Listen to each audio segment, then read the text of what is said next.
All right.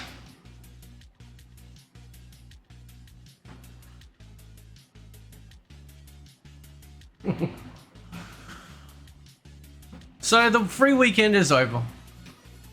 It has come and gone, right? The population has dropped right back down. I think it was sitting at about 1800 right now for Mortal Kombat 1.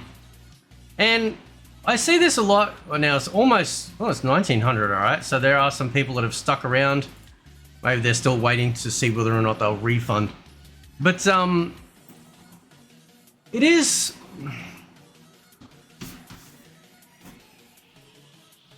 It is a very sad state that we're in with Mortal Kombat, right? And I wanted to ask you guys, have any of you actually given up now, right? Now, keep in mind, and I know some people have this mindset of like, well, the latest game of something is trash, so it's ruined the entire franchise of it. You don't need to do that, right? You can easily go back and play all these old games. You can easily go back, especially on PC, and play these old games online against other people. If you look up something called Fightcade, I should probably do a video on it. I don't know if I've done a video on it. Let me check, right? You can actually play these old... No, I haven't actually. Okay, that's something to do. That's something that allows you to load up these very old games, including Mega Drive versions, SNES versions, right? Fightcade allows you to play these people online if you really want to do that. Again, if you're on PC, you don't have to have a powerful computer to be able to go back and play a lot of these old games. If you missed out on the arcade versions, you could play them. I know when MAME emulation, which is the multi-arcade machine emulator, came out, one of the first games I looked for was Mortal Kombat, right? Because obviously back then we had to pay obviously real money to play in the arcade. We were kids, so you didn't have a lot of it back then. So to be able to play it years and years and years later, well after it was out of the arcade, to be able to experience again, not only these arcade versions, but also these versions that, you know, you're sitting at home playing with a controller, like, you know, it's just, what are we doing, right? It was amazing. Right? Be able to experience that. It was truly something else. And I know a lot of people, including myself, have pretty much divorced ourselves from anything that NetherRealm are putting out. Divorced ourselves mentally. I mean, when it comes to like just even being excited or intrigued by anything about this new game, because we now have seen the layout and the foundation. I've said this many times before. And I want to know how many of you guys have given up, right? Now, like I said, it doesn't mean you have to give up on Mortal Kombat, right? The better Mortal Kombat games existed well before NetherRealm took over, right? Now, I wasn't a big fan of the 3D era because Ed Boon and his gimmicks started kicking in then with making a 3D Tekken, right? And I've got a video I've got to do about Legacy as well. But, you know, you don't have to give up on true Mortal Kombat. The great Mortal Kombats. Like I said, you can play these old games online against people all around the world, right? Sure, some of the ping connections are crap because it is peer-to-peer, but so what, right? So what? You know, some of these companies can't even do it properly and we're paying them actual money for it, right? If you don't want to do that, you can just play these games offline.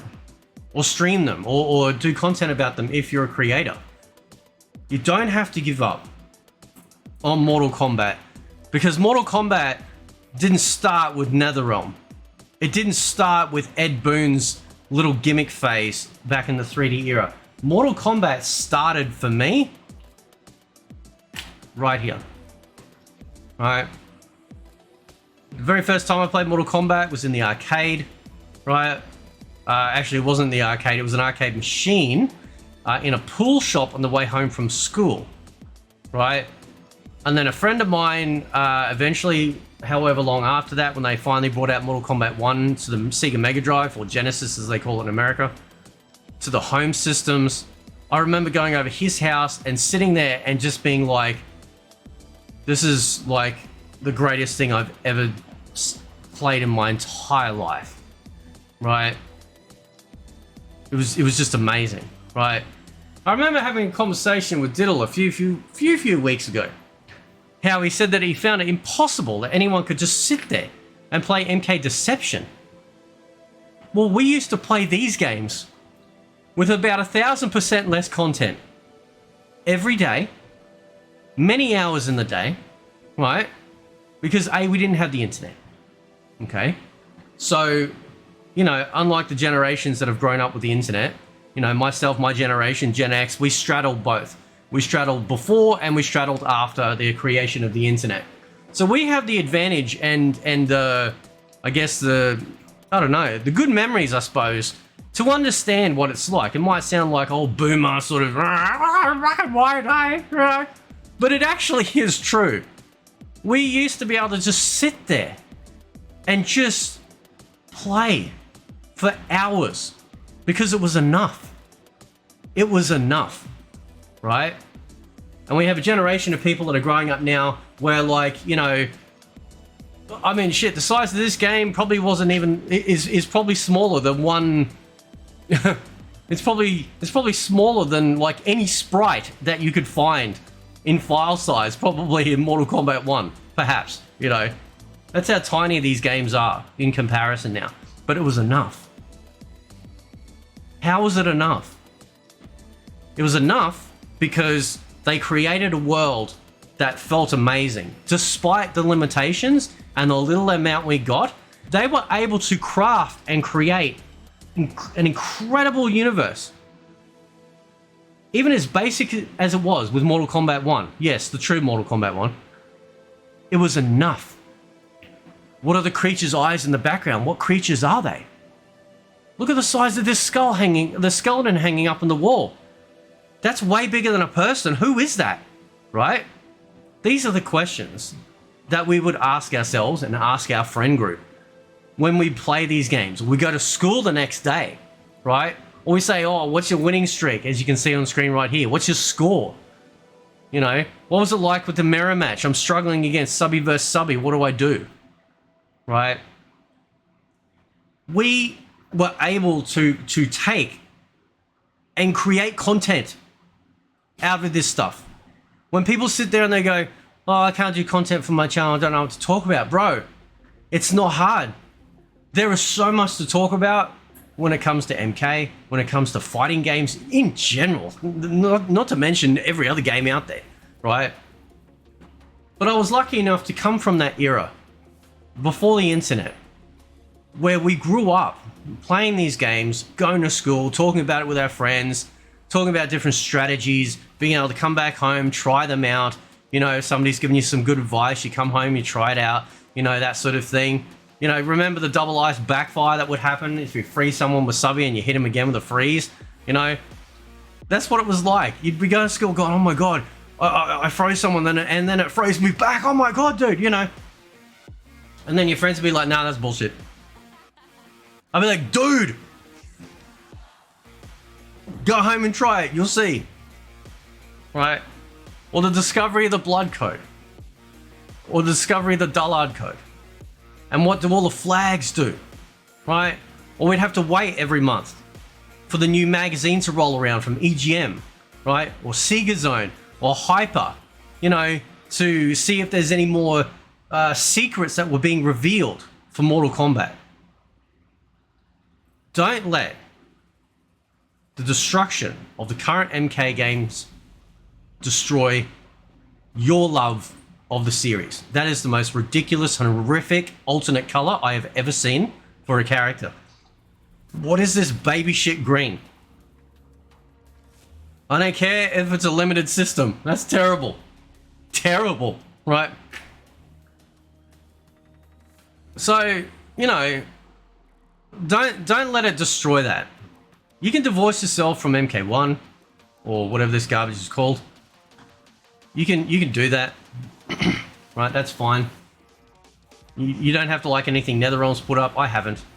I have watched Ed Boon, as I've said in a previous video, where I just rant and rave, that I have watched him destroy Mortal Kombat without the guidance of John Tobias.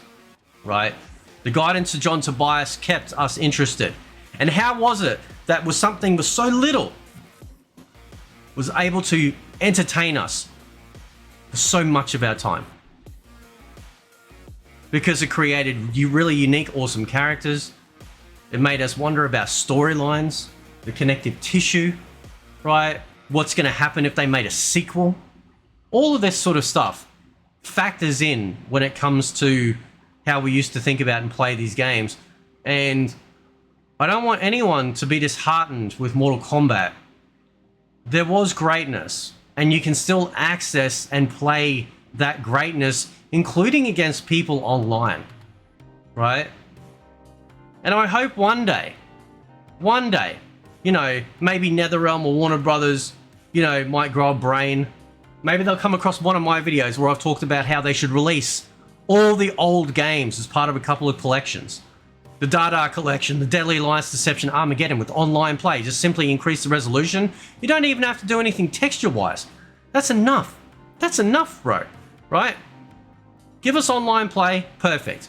Release the Classics collection or Mortal Kombat Legacy, right? Where you have all the old arcade games, including MK4. And then you have all the home versions, including MK4 versions in gold and MK3 and Ultimate MK3 and 2 and 1 and all the different arcade versions, because it's just so bloody tiny. It'd be easy. You'd probably stick it all in one DVD size, perhaps, right? Like, it's just nuts.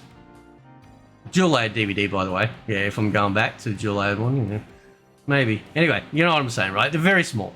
Combined all together. I'll throw in Charlotte Monks for the Dada collection as well, as a surprise. Online play too, right? You could easily do it. You would make a ton of money, right? You would resurrect interest in the franchise itself.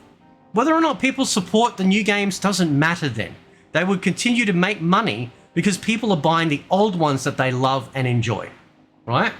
You could get online, play with your friends, play offline, it doesn't matter. Like, you would have them in a modern system, whether it be on PC, console, it doesn't matter. You could do that, but they won't do that. And that also is another reason why I feel even more divorced from NetherRealm and stuff like that, because they just don't care. They don't care about the greatness of what got them there to begin with, right? Anyway, guys, this is what I wanted to say about that. Catch you next time.